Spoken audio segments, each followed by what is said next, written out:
Vamos mergulhar de cabeça numa das autobiografias mais importantes e influentes já escritas. É impressionante pensar que um livro de 1.600 anos ainda consiga falar tão diretamente sobre a condição humana. A gente vai juntos desvendar essa jornada incrível da alma de Santo Agostinho. E já começamos com a frase talvez mais famosa e, sem dúvida, mais poderosa de todo o livro. Essa citação não é só uma linha bonita, não. Ela é, na verdade, a chave para entender a vida inteira de Agostinho e o tema central de toda a obra. Fala de uma inquietação, sabe? Uma busca que, no fundo, define a todos nós. É preciso ter uma ideia do quanto isso era inovador para a época. Lá no começo do século V, ninguém escrevia assim. Agostinho não estava tentando pintar um retrato idealizado de si mesmo. Pelo contrário, ele expõe as próprias fraquezas com uma honestidade que chega a ser chocante. Ele se questiona, ele se analisa, ele se vê como uma terra de dificuldades. Então, aqui está um ponto crucial: o próprio título. Confissões tem um duplo sentido.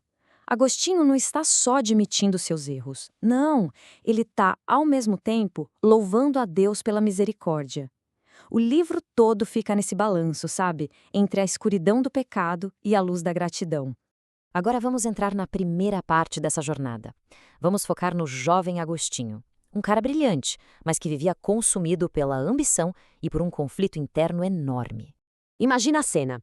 Em Cartago, ele mergulha de cabeça nos estudos, mas também nos prazeres da vida.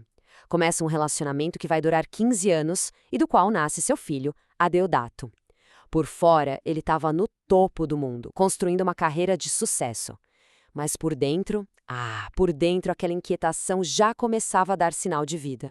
Essa é uma pergunta que todo mundo já deve ter se feito, né? E ela nos leva direto para uma das passagens mais famosas da juventude de Agostinho. É um momento que faz a luta dele, de séculos atrás, parecer incrivelmente atual. Vamos agora para essa história que é pequena, mas que funciona como um microcosmos, um resumo de toda a luta de Agostinho com a natureza do mal. A cena é bem simples. Um grupo de adolescentes entediados, perto de uma pereira. Ele mesmo admite que as frutas não eram bonitas nem pareciam gostosas. O ato em si era completamente inútil. E aqui está o ponto central, nas palavras do próprio Agostinho. O que atraiu ele e os amigos não foram as peras. Foi o prazer de fazer algo que não era permitido. A emoção veio da transgressão em si. Ele amou o mal pelo mal, e esse incidente bobo ficou na cabeça dele. Por quê?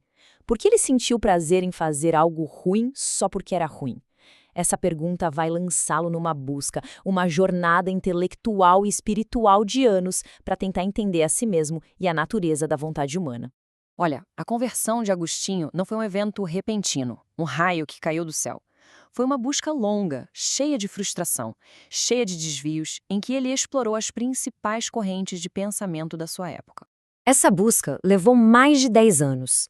Primeiro, ele se juntou aos maniqueus, que pareciam ter uma resposta lógica para o mal. Mas as dúvidas só cresceram. Ele vai para Roma, buscando mais prestígio, depois para Milão. E foi lá que o encontro com o bispo Ambrósio e com as ideias do neoplatonismo finalmente começaram a clarear as coisas para ele. Isso aqui é o puro drama da vida de Agostinho. A mente dele estava começando a entender a verdade, mas a vontade estava paralisada. Ele se descreve como se estivesse numa guerra interna, dilacerado entre duas vontades opostas. Queria mudar, mas era sempre arrastado de volta para os velhos hábitos. Tudo isso nos leva, então, ao clímax emocional e espiritual de toda a história. É o momento em que a tensão de anos finalmente explode. A cena é de um desespero total. Ele está num jardim completamente atormentado, percebendo que, mesmo com todo o conhecimento que ele tinha, faltava força para se libertar. Ele tinha chegado ao fundo do poço. E aí, no meio dessa angústia toda, ele ouve essa cantiga de criança se repetindo: toma e lê. Ele nunca tinha ouvido nada parecido. Interpreta aquilo não como uma coincidência qualquer, mas como um comando divino. Ele corre, pega o livro com as cartas de Paulo e abre numa página aleatória. E o que ele lê fala diretamente com a luta dele, dando a força que faltava.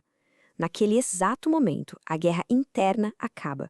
A vida dele inteira encontra uma nova direção. A experiência no jardim não foi só um alívio passageiro, não. Foi o ponto de partida para uma vida completamente nova, marcada por decisões radicais e um propósito totalmente diferente. A mudança foi imediata e total. Ele larga o cargo de professor, os planos de um casamento vantajoso, as honras do mundo. É batizado e decide voltar para a África, mas não para a vida de antes. Ele vai para fundar uma comunidade dedicada ao estudo e à oração. É muito importante lembrar disso. Ele escreve o livro bem depois de tudo ter acontecido. Não é um diário, é uma reflexão madura sobre o próprio passado, reconhecendo a presença de Deus em cada desvio do caminho, transformando os próprios erros num testemunho de misericórdia. Essa citação resume perfeitamente o fim da busca dele. A beleza, a verdade que ele procurou em tantos lugares, na carreira, nos prazeres, nas filosofias, estava dentro dele o tempo todo. A paz veio quando ele finalmente reconheceu essa presença. Então, por que essa obra continua tão relevante? Porque não é só uma biografia pioneira. É uma das autoanálises psicológicas mais profundas já escritas. É uma história atemporal sobre a busca por sentido, que olha para a fraqueza humana com uma honestidade brutal. É, simplesmente, um texto fundador do pensamento ocidental. E a gente termina com essa reflexão. A jornada de Agostinho, com toda a ambição, a frustração, a busca por algo mais, não soa surpreendentemente familiar? Talvez aquela inquietação que ele sentia não seja só uma coisa do passado, mas uma parte essencial da experiência de ser humano.